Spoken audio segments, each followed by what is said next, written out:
Hey guys, I thought I'd make a little video of installing the limit switch kit that you get from Langmuir on a Crossfire Pro. So stay with me. So my video here is not going to be as possibly in depth as other people's videos because I don't really think you need to know how to take these screws out to get this cover off. If you do, watch the other videos or refer back to the Langmuir Systems informational instructions and stuff like that online. I also don't think you need to take this off. So we'll see. We'll see how it goes. But all we need to do is get to this top one here. And let's move some of these wires out of the way. That bottom one right there, which is that one.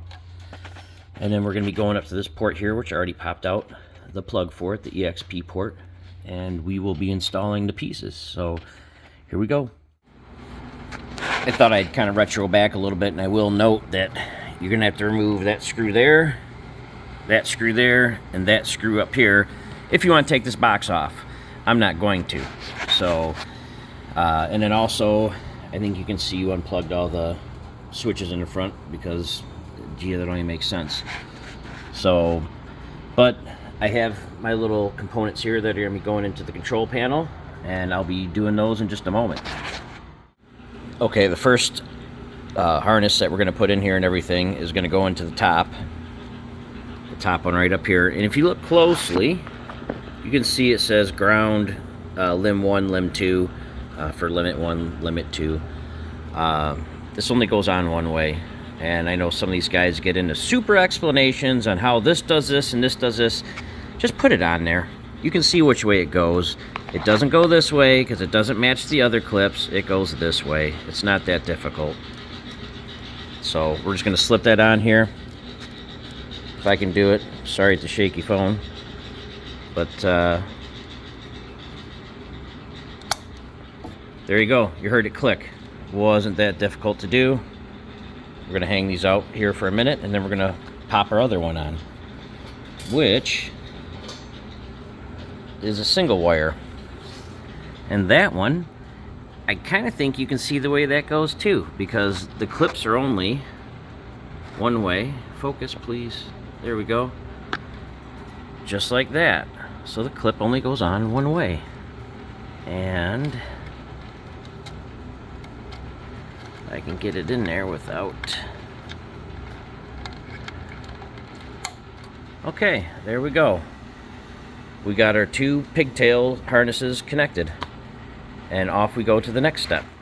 All right, the next step is going to be to connect our terminal connection into the expansion port there and everything. There's only one port, so you can't screw that up either.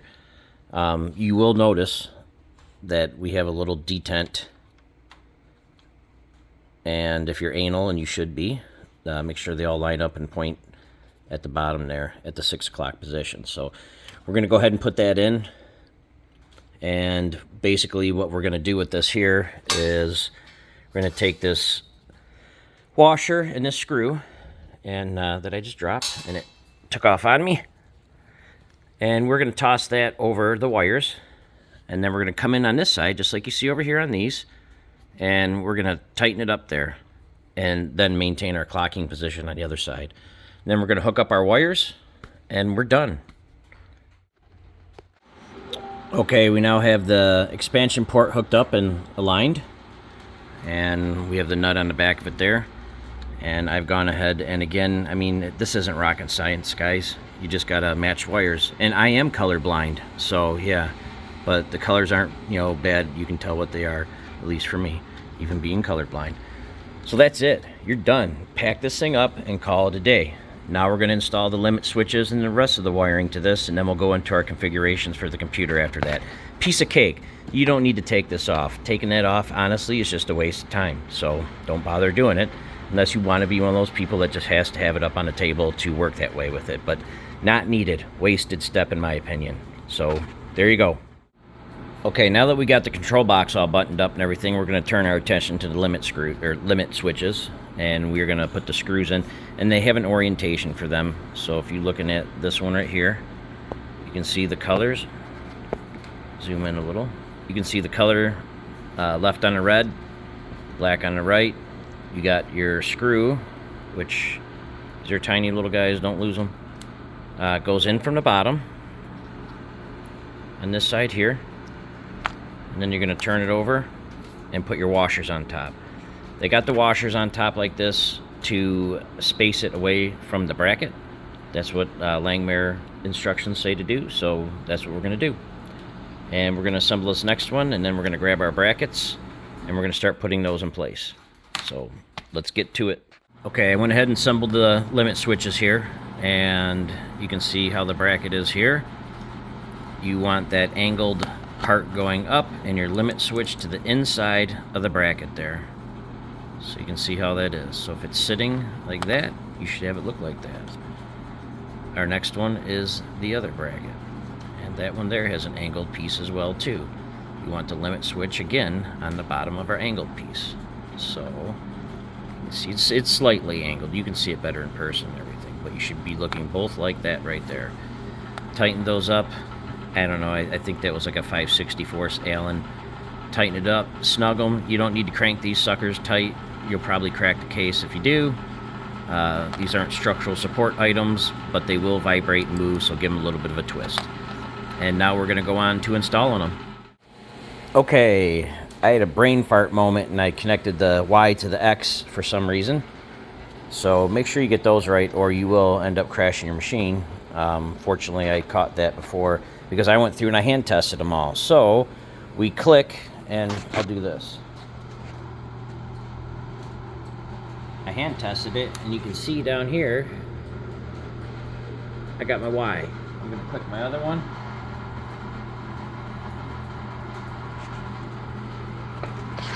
And that's just a quick way to double check that. Okay, we're going to go through and home it. We're going to hit the home button, and it's going to tell us you're about to home your machine to the position to the back left corner, -X, positive Y. The machine will automatically move until it's home, so please make sure your torch has a clear path to move without obstruction. So in other words, don't have shit in the way so it'll ram into it. The seek rate for the homing is 120 inch per minute. We recommend jogging the machine closer to the limit switches before continuing. Maybe for the first time, but after that, you just want to let the sucker rip. So I don't have it too far away and everything, but I will hit the home button.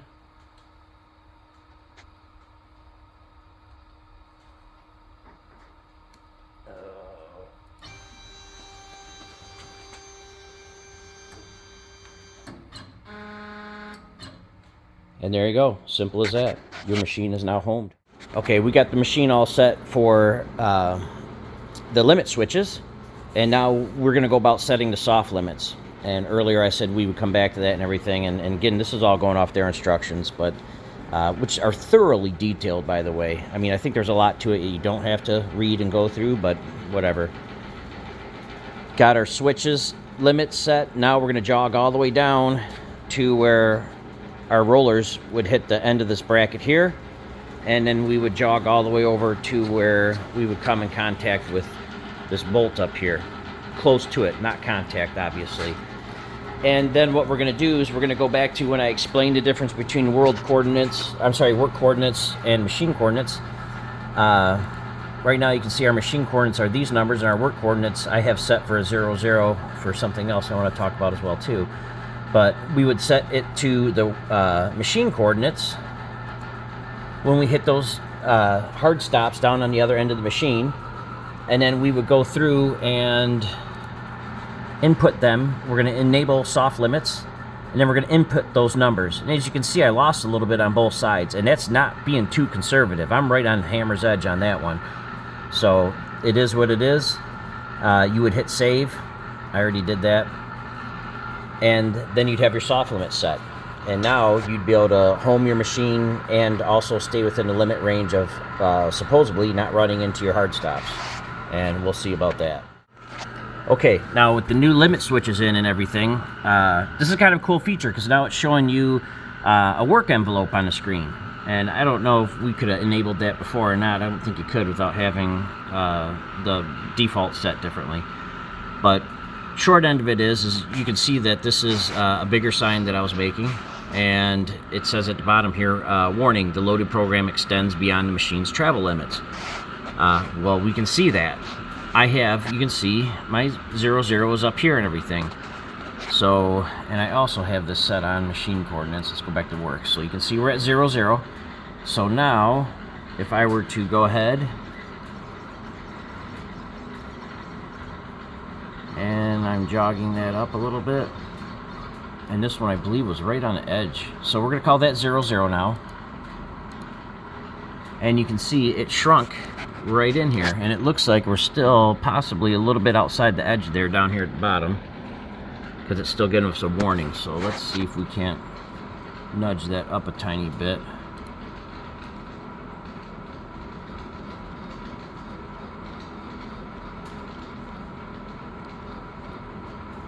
And call that 0 now. And okay, cool. So yeah, it does. It goes away. So now it's saying that that piece is within my 4 foot by 3 foot, or 32 inches size, on one piece there. So that works out pretty nicely. So yay, score 1 for the visuals on the new fire control software. So in closing, yeah, limit switches. We'll see. I mean, for $100, what the hell? You should not have them.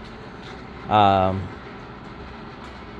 think it'll be a nice addition. So when you have something that screws up, as long as you don't move your material around someplace, as long as your material stays right where it's at and everything, you'll be able to switch that back, or get to your limit switches and get yourself back to your position and everything.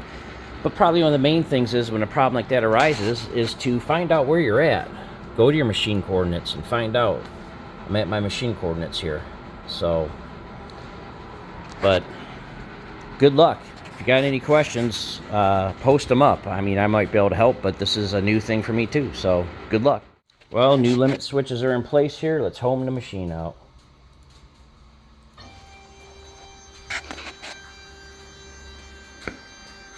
I gotta route my lines and notch them, or tie them down. But I don't like the way that's coming in on that.